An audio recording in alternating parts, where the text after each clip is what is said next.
मेरे दोस्तों, आज की एक और खूबसूरत सुबह में मैं पादरी विलियम जॉन एक बार फिर आपकी खिदमत में हाजिर हूं, एक और मॉर्निंग डिवोशन के साथ। मेरे साथ देखें कुरिन्थुस के मसीहियों के नाम मुकद्दस पौलुस का दूसरा खत, उसका 10वां बाब और उसकी 5वीं आयत। आज सुबह के लिए हमारा मजमून होगा मूड।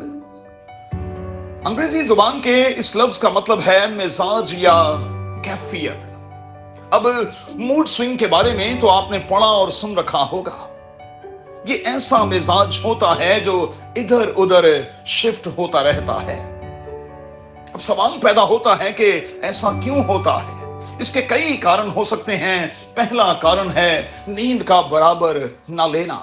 दूसरा, हर वक्त खामोश और उदास उदास से रहना, एक्टिव ना रहना, इन्वॉल्व न होना, और फिर हमेशा अलग थलग और खामोश रहना। और जब हम इस तरह से बिहेव करते हैं तो हम इस कैफियत का आसानी से शिकार होते चले जाते हैं। अब आइए जरा फौरी हल की तरफ चलें। हमें क्या करना है, हमें क्या करना चाहिए। दिन के निस्फ हिस्से में अपना जायजा लेते रहें। मैं इन गुजरे 4-5 घंटों में किसको किस तरह से तासुर दे रहा हूं। मैं अगर खुश नहीं तो इसकी वजह क्या है। अगर मैं पिछले 4-5 घंटों के दौरान मुस्कुराया नहीं तो इसका कारण क्या है। और जब इस किस्म के सवालात अपने आप से करते रहेंगे तो आप इस कैफियत से जल्द बाहर निकल सकेंगे। दूसरा, देख लें कि हम किसे फॉलो कर रहे हैं, किसके पीछे हम चल रहे हैं। एक कार के पीछे लिखा हुआ था, do not follow me, I am also lost. अब मैं ये सोचने पर मजबूर था कि ऐसे किसी शख्स के जब कोई पीछे चलेगा तो वो अपनी मंजिल को कैसे पहुंचेगा जो खुद खोया हुआ है। सो ऐसे लोगों से बचें।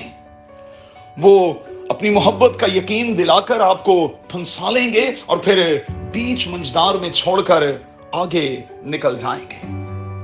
दोस्तों, आजकल हमारे स्कूलों और कॉलेजेस में ड्रग्स का इस्तेमाल कसरत के साथ हो रहा है। और जब नौजवान नस्ल से पूछा जाए कि आप ऐसा क्यों कर रहे हैं तो जल्दी के साथ कहते हैं मूड चेंज करने के हवाले से। मुझे सच्ची से बताइएगा, क्या ऐसा करने से मूड वाकई चेंज हो जाता है। सो हमें बड़ी एहतियात बरतनी होगी और अपनी नौजवान नस्ल पर नजर रखनी होगी। उन्हें तलकीन करनी होगी कि वो पूरी नींद लें, एक्टिव और इन्वॉल्व हों, हाथ पांव चलाते रहें। वो इस किस्म की कैफियत से बचे रहेंगे। अब दोस्तों, याद रखिएगा, हमारे अंदर कुछ भी ऐसा नहीं जो हमें कुछ करने से रोकता हो, मूड से बाहर ना आने देता हो, खुश ना रहने देता हो, उदासी और मायूसी की कैफियत में मुब्तला रखता हो।